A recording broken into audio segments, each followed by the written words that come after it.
ಮಹಾರಾಷ್ಟ್ರದಲ್ಲಿ ಮಾತ್ರ ಅಲ್ಲ, ದೇಶದಾದ್ಯಂತ ದೊಡ್ಡ ಮಟ್ಟದ ಸಂಚಲನಕ್ಕೆ ಕಾರಣ ಆಗಿದ್ದು ಅಂದ್ರೆ ಮಹಾರಾಷ್ಟ್ರದ ಡಿಸಿಎಂ ಅಜಿತ್ ಪವಾರ್ ಅವರು ಹೊರಟಂತಹ ಪ್ರೈವೇಟ್ ಜೆಟ್ ದುರಂತಕ್ಕೀಡಾಗಿದ್ದು, ಅಜಿತ್ ಪವಾರ್ ಅವರು ಅದರಲ್ಲಿ ದುರ್ಮರಣಕ್ಕೀಡಾಗಿರುವಂತಹ ವಿಚಾರ ಅತಿ ದೊಡ್ಡ ಆತಂಕ ಸೃಷ್ಟಿ ಮಾಡ್ತಾ ಇದೆ.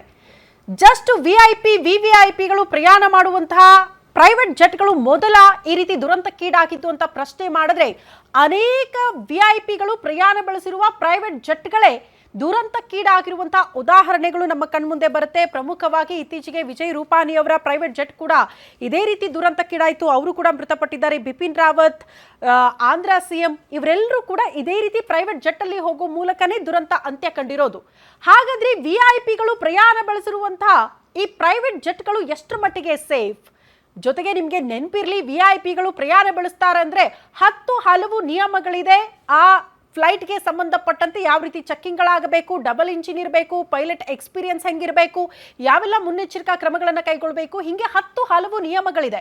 ಅದಾಗಿಯೂ ಕೂಡ ಈ ರೀತಿ ದುರಂತಗಳು ಆಗ್ತಾ ಇರೋದಕ್ಕೆ ಕಾರಣ ಏನು? ನಿನ್ನೆ ಆಗಿರುವ ಘಟನೆಗೆ ಎಕ್ಸಾಕ್ಟ್ಲಿ ಕಾರಣ ಏನು? ಬಹುತೇಕರು ಅನುಮಾನ ವ್ಯಕ್ತಪಡಿಸ್ತಾ ಇರಲ್ಲ ಏನೋ ಆಗಿರಬಹುದು ಅಂತ. ಆ ರೀತಿ ಆಗಿರುವ ಸಾಧ್ಯತೆಗಳು ಇದೆಯಾ?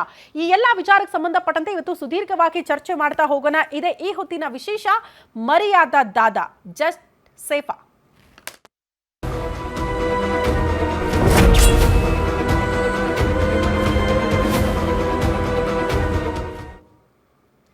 ಮಹಾ ದುರಂತ ಅಂತ್ಯ ಕಂಡಿದ್ದು ಮಹಾರಾಷ್ಟ್ರದ ಡಿಸಿಎಂ ಅಜಿತ್ ಪವಾರ್. ಯಾರೂ ಕೂಡ ನಿರೀಕ್ಷೆ ಮಾಡಿರಲಿಲ್ಲ ಇಂಥದೊಂದು ಘಟನೆಗೆ. ನಿನ್ನೆ ಇಡೀ ದೇಶ ಸಾಕ್ಷಿ ಆಗುತ್ತೆ, ಮಹಾರಾಷ್ಟ್ರ ಸಾಕ್ಷಿ ಆಗುತ್ತೆ.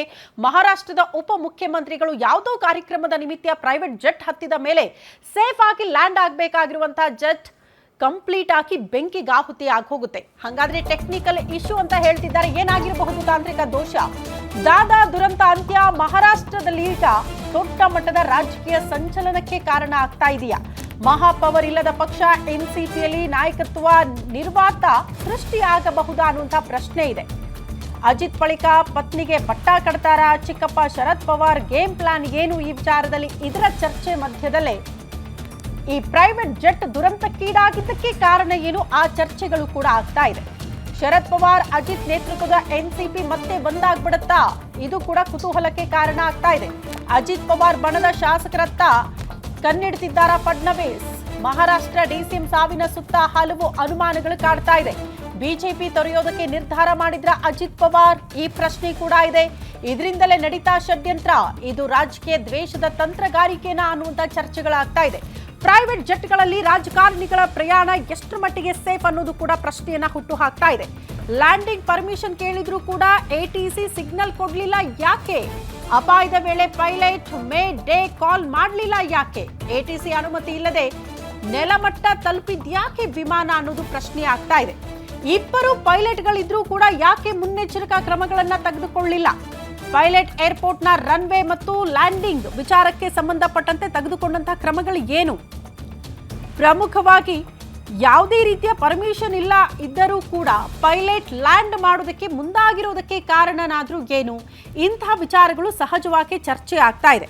ನಾನಾಗಲೇ ಹೇಳದ್ನಲ್ಲ, ವಿವಿಐಪಿಗಳು ಪ್ರಯಾಣ ಮಾಡ್ತಾರೆ ಅಂದರೆ ಆ ಪ್ರೈವೇಟ್ ಜೆಟ್ಗಳಿಗೂ ಕೂಡ ಒಂದಷ್ಟು ನಿಯಮಗಳು, ಮುನ್ನೆಚ್ಚರಿಕಾ ಕ್ರಮಗಳನ್ನು ಕೈಗೊಳ್ಳಲೇಬೇಕಾಗುತ್ತೆ. ಪ್ರಮುಖವಾಗಿ ಪೈಲಟ್ಗೆ ಇಂತಿಷ್ಟು ಎಕ್ಸ್ಪೀರಿಯನ್ಸ್ ಇರಬೇಕು ಅನ್ನುವಂತಹ ವಿಚಾರ. ಅದ್ರ ಜೊತೆಗೆ ಸಿಂಗಲ್ ಇಂಜಿನ್ ಜೆಟ್ಗಳನ್ನು ಹತ್ತೋದೇ ಇಲ್ಲ ಅಂತ, ಡಬಲ್ ಇಂಜಿನ್ ಜೆಟ್ಗಳನ್ನೇ ಈ ವಿವಿಐಪಿಗಳು ಹತ್ತಬೇಕು ಅಂತ. ಜೊತೆಗೆ 5 ರಿಂದ 6 ಸುತ್ತಿನ ಚೆಕ್ಕಿಂಗ್ಗಳಾಗಿರುತ್ತಂತೆ. ಆ ಜೆಟ್ ಎಷ್ಟರ ಮಟ್ಟಿಗೆ ಸೇಫ್ ಆಗಿದೆ, ಯಾವುದು ಟೆಕ್ನಿಕಲ್ ಇಶ್ಯೂ ಇಲ್ವಾ, ಎಲ್ಲವೂ ಕೂಡ ಆರಾಮಾಗಿದೆಯಾ? ಜೊತೆಗೆ ನಿಮಗೆ ಟೇಕ್ ಆಫ್ ಆಗೋದು ಮತ್ತೆ ಲ್ಯಾಂಡಿಂಗ್ ಆಗುವ ಸಂದರ್ಭದಲ್ಲೂ ಕೂಡ ಈ ಹವಾಮಾನ ವೈಪರೀತ್ಯದ ವಿಚಾರಕ್ಕೆ ಸಂಬಂಧಪಟ್ಟಂತೆಯೇ ಮೊದಲೇ ಇನ್ಫಾರ್ಮೇಶನ್ ಇರುತ್ತೆ. ಏನಾದರೂ ಸಮಸ್ಯೆಗಳಿದ್ರೆ ಹವಾಮಾನದಲ್ಲಿ ಆ ಟೈಮ್ಗೆ ನೀವು ಟೇಕ್ ಆಫ್ ಆಗೋದಕ್ಕೆ ಸಾಧ್ಯನೇ ಇಲ್ಲ, ಹೇಳ್ಬಿಡ್ತಾರೆ. ಇಂಟಿಮೇಷನ್ ಇರುತ್ತೆ, ಸೂಚನೆಗಳಿರುತ್ತೆ. ಹಾಗಾಗಿ ಯಾವುದೇ ವಿಮಾನಗಳು ವಿಐಪಿ ಹೊತ್ತು ಬರುವಂತಹ ಜೆಟ್ಗಳು ಅಲ್ಲಿಂದ ಟೇಕ್ ಆಫೇ ಆಗೋದಿಲ್ಲ. ಇಲ್ಲೂ ಕೂಡ ಹವಾಮಾನ ವೈಪರೀತ್ಯ ಕಾರಣನ ಅನ್ನುವಂಥ ಚರ್ಚೆಗಳಿತ್ತು. ಬಟ್ ಅದಕ್ಕೆ ಸಂಬಂಧಪಟ್ಟಂತೆ ಯಾಕೆ ಮೊದಲೇ ಇಂಟಿಮೇಷನ್ ಇರಲಿಲ್ವಾ? ಈ ಪ್ರಶ್ನೆ ಕೂಡ ಇದೆ. ಕಾರಣ ಒಂದು ಬಾರಿಯಲ್ಲ, 2 ಬಾರಿ ಲ್ಯಾಂಡಿಂಗ್ ವಿಚಾರಕ್ಕೆ ಸಂಬಂಧಪಟ್ಟಂತೆ ಎಟಿಸಿಯಿಂದ ಪರ್ಮಿಷನ್ ಕೇಳಿದ್ದಾರಂತೆ ಪೈಲಟ್. ಮೊದಲ ಹಂತವಾಗಿ ಎಟಿಸಿ ಹತ್ರ ಪರ್ಮಿಷನ್ ಕೇಳಿದಾಗ ರನ್ವೇ ಕಾಣಿಸ್ತಾ ಇಲ್ಲ, ಲ್ಯಾಂಡಿಂಗ್ ಮಾಡೋದಕ್ಕೆ ಸಾಧ್ಯ ಇಲ್ಲ ಅಂತ ಪೈಲಟ್ ಹೇಳ್ತಾರಂತೆ. ಅದಾದ ಕೆಲ ನಂತರದಲ್ಲಿ ಮತ್ತೊಂದು ಸುತ್ತು ಅಲ್ಲೇ ರೌಂಡ್ ಹಾಕುತ್ತೆ ಜೆಟ್. ಅದಾದ ಬಳಿಕ ಮತ್ತೆ ಎಟಿಸಿ ಕೇಳುತ್ತೆ, ಈಗಲಾದರೂ ರನ್ವೇ ಕಾಣಿಸ್ತಾ ಇದೆಯಾ, ಲ್ಯಾಂಡಿಂಗ್ ಮಾಡಬಹುದಾ ಅಂತ. ಹೌದೌದು ರನ್ವೇ ಕಾಣಿಸ್ತಾ ಇದೆ, ಲ್ಯಾಂಡಿಂಗ್ ಆಗಬಹುದು ಅಂತ ಪೈಲಟ್ ಹೇಳಿದ್ರು. ಬಟ್ ಇಲ್ಲಿ ಇರುವಂತಹ ಪ್ರಶ್ನೆ, ATC ಪರ್ಮಿಷನ್ನೇ ಕೊಟ್ಟಿರಲಿಲ್ಲ ಲ್ಯಾಂಡಿಂಗ್ ಮಾಡೋದಕ್ಕೆ, ಅದಾಗಿಯೂ ಕೂಡ ಪೈಲಟ್ ಲ್ಯಾಂಡಿಂಗ್ ಮಾಡೋದಕ್ಕೆ ಮುಂದಾದ್ರು ಅಂತ. ಹೆಂಗದು ಸಾಧ್ಯ ಅನ್ನೋದು ಕೂಡ ಪ್ರಶ್ನೆ ಆಗ್ತಾ ಇದೆ. ಈ ರೀತಿ ಅಪಾಯದ ಮುನ್ಸೂಚನೆ ಇದ್ರೆ, ತಾಂತ್ರಿಕ ದೋಷಗಳಿರ್ತಾ ಇದ್ರೆ ಪೈಲಟ್ಗೆ ಅದು ಮೊದಲೇ ಗೊತ್ತಾಗ್ಬಿಟ್ರೆ ಮೇ ಡೇ ಕಾಲ್ ಕೂಡ ಹೋಗಬೇಕಾಗಿತ್ತು. ಬಟ್ ಅದ್ಯಾವುದು ಕೂಡ ಆಗ್ಲಿಲ್ಲ ಈ ಸಂದರ್ಭದಲ್ಲಿ ಅಂತ. ಹಂಗಾಗಿ ಇದರಿಂದ ಹಲವು ಅನುಮಾನಗಳು ಈ ವಿಚಾರದಲ್ಲಿ ಕಾಡತೊಡಗಿದೆ. ಒಂದ್ ರೀತಿ ಉನ್ನತ ಮಟ್ಟದ ತನಿಖೆಯೇನೋ ಆಗುತ್ತೆ, ಜೊತೆಗೆ ಆ ವಿಮಾನದಲ್ಲಿದ್ದಂತಹ ಜೆಟ್ನಲ್ಲಿದ್ದಂತಹ ಬ್ಲಾಕ್ ಬಾಕ್ಸ್ ಪತ್ತೆ ಆದ್ರೆ ಎಲ್ಲದಕ್ಕೂ ಕೂಡ ಉತ್ತರ ಸಿಕ್ಕಿಬಿಡುತ್ತೆ. ಆದ್ರೆ ಪ್ರಾಥಮಿಕವಾಗಿ ಇಂತಷ್ಟು ಮಾಹಿತಿಗಳನ್ನ ಈಗ ಕಲೆ ಹಾಕ್ತಿದ್ದಾರೆ. ಹಂಗಾಗಿ ಅನುಮಾನ, ಅದ್ರ ಜೊತೆಗೆ ಆಘಾತ, ಶಾಕಿಂಗ್ ಸುದ್ದಿಗೆ ಇಡೀ ದೇಶ ನಿನ್ನೆ ಮಾತ್ರ ಸಾಕ್ಷಿ ಹಾಕಿದ್ದಂತೂ ಸುಳ್ಳಲ್ಲ. ದೃಶ್ಯ ನೋಡ್ತಾ ಇದ್ದೀರಲ್ಲ, ಅಜಿತ್ ಪವಾರ್ ಅವರ ಅಂತ್ಯಕ್ರಿಯೆ ನೆರವೇರಿಸೋದಕ್ಕೆ ಒಂದು ರೀತಿ ಸಿದ್ಧತೆಗಳಾಗ್ತಾ ಇದೆ. ಕೆಲವೇ ಕ್ಷಣಗಳಲ್ಲಿ ಅಂತಿಮ ಯಾತ್ರೆ ಕೂಡ ಪ್ರಾರಂಭ ಆಗುತ್ತೆ.